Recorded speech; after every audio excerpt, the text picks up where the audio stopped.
Hey readers, I'm back. Planet Omar, Accidental Trouble Magnet. And, the rest of the book I want to get through before winter break starts. So today I'm just going to read for enjoyment. I'm not going to take any notes. I will do some think alouds to just kind of share my thinking, but I'm not going to stop and jot anything because I want us to be able to finish this book before winter break. I definitely think we can do it. So let's get started right away. So just some remembering, the last time we were reading, Mrs. Rogers just started being nice to the family because the Omar's family really helped her when she hurt her arm. And Daniel was still being really, really mean, like all the time. Okay, chapter 15. That evening, Mrs. Rogers came over for the first Iftar, which is the food you eat when you break your fast at sunset. Her wrist still wasn't all better yet. Mom and Dad had been sending over dinners to her so that she didn't have to cook for herself. But this was her first time she actually came to eat at our house, at our table. She watched everything we did. Quietly, with a smile in her eyes, she kept saying, "I see," and nodding her head. Once we'd finished eating, she took out her phone and called John, who was her son, it turned out. And she said, "The Muslims put less chili in their food for me, John. It was delicious." We all grinned, because being called the Muslims was a bit of a fun joke for us all now. As the week went on, I noticed that everyone was used to not eating when the sun was out, and actually eating a bit too much when the sun went down. Normally, Miriam and I eat about the same amount, but now she was eating like a bear who hadn't eaten any food for the whole time it had been hibernating. That was a good description, wasn't it? At first, I was worried that she would eat all the yummy samosas if I wasn't quick enough. But then I figured out that while she was busy munching, I could talk loads about my video games, and she wouldn't tell me to shut up like she normally does. Mrs. Rogers came over for the Iftar every day. She told me she liked the samosas best of all. But by the time we got to Thursday, everyone was a little bit less impatient, probably because they were hungry.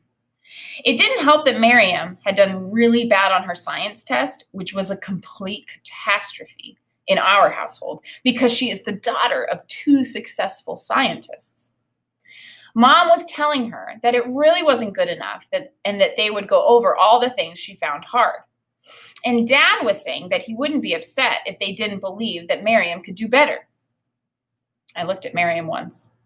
I looked at Miriam. Once I watched a video of a gorilla dad whose gorilla children were being really, really annoying, and he was trying his best to be patient and not go ape until he did. Miriam reminded me of the gorilla trying to stay calm. It didn't last long. "Well, it's not my fault, is it? You're the ones who made me move to this stupid school and this stupid house," shouted Gorilla Miriam. "Mommy, I can do better, can't I?" said Issa. "Of course you can, sweetie," said Mom. For this, Miriam pinched Issa as she stormed out of the room. Mom was a bit flustered and didn't seem to notice, but I kept quiet about it because I might be able to use this against her in the future.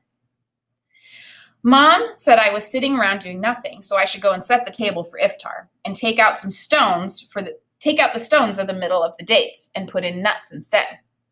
I wondered why they were called stones.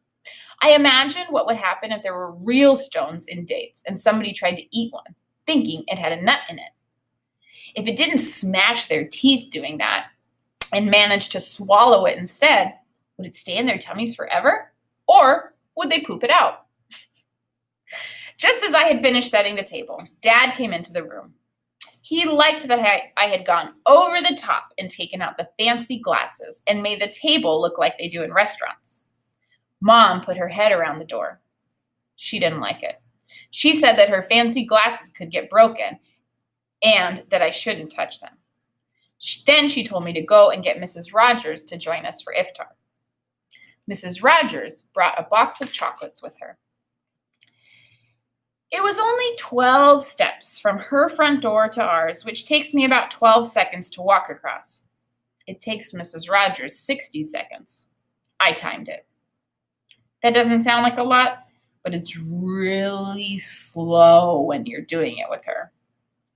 While we walked, I had my eye on those chocolates. How could I make sure that Miriam didn't steal all the best ones? Mrs. Rogers knew the iftar routine now. When there were only 10 minutes left till the fast opened, she said, "Put the Islam channel on or we'll miss that nice song that tells us when the fast opens." We all tried not to look at each other and tried not to laugh. "That's called the adhan, Mrs. Rogers," said Dad. "It's the call to prayer." "Oh, well, whatever it's called, it's very nice, dear," said Mrs. Rogers. Mrs. Rogers did the countdown, and everyone popped a date into their mouths when the fast opened. Except me. I popped a chocolate from the box that Mrs. Rogers had brought into my mouth. Because my mouth had been waiting for them. And because my mouth likes chocolates very much. But instead of being very happy, my mouth was confused. There was a weird taste with the chocolate. I didn't like it. "Yuck," I said. "Oh, is it an alcohol one?" said Miriam. "What? We're not allowed alcohol, not even adults, and I had never had it before." I jumped up to spit it out and rinse out my mouth. "Am I going to be drunk now?" I asked. Apparently, this was totally hilarious because you have to have a lot more alcohol than that to get drunk. Mrs. Rogers explained that to me after she finished laughing for 10 minutes straight. Okay, so that was chapter 15, a pretty long chapter.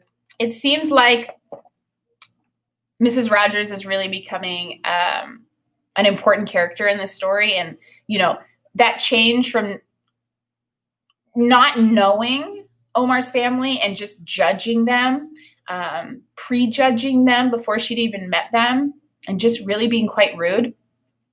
It's such a big change to how she's acting now.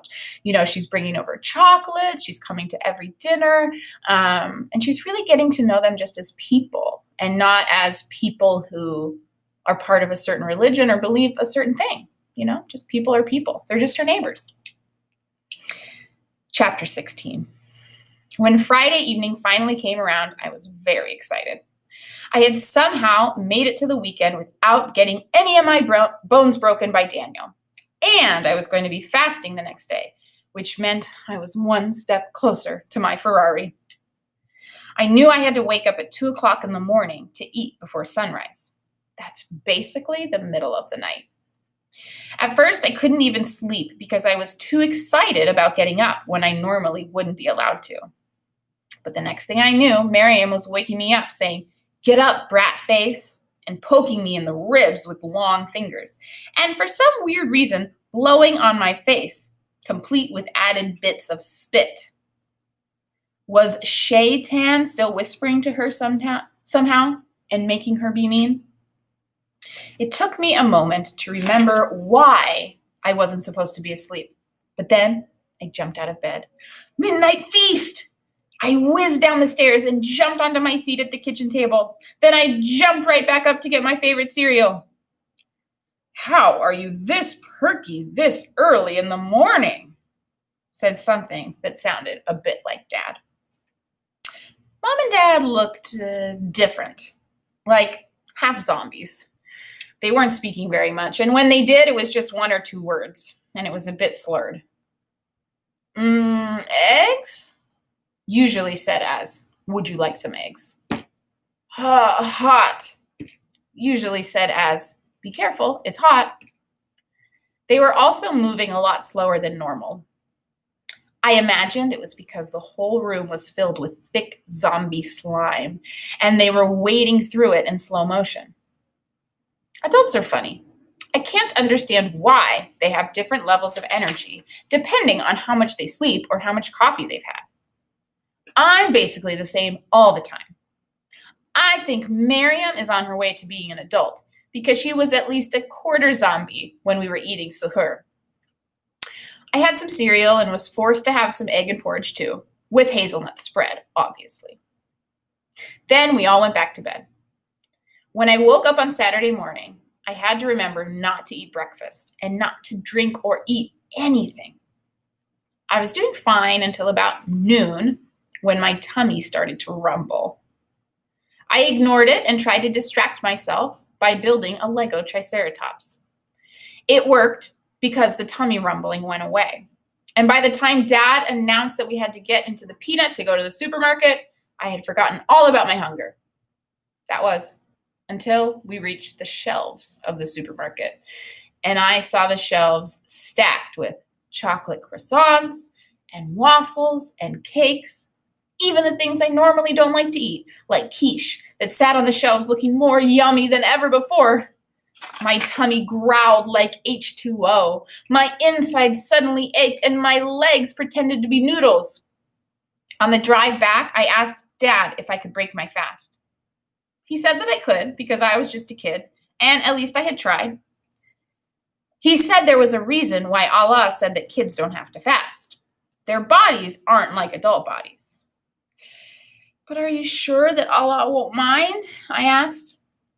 He said, of course, Allah wouldn't mind, and that Allah would just be happy that I wanted to try in the first place. You could always try again next weekend if you like. That made me happy. I took a chocolate croissant out of the bag next to me and took a big bite. Just for the record, I did try again next weekend, and I kept a whole fast. I've been looking forward to my Ferrari ever since.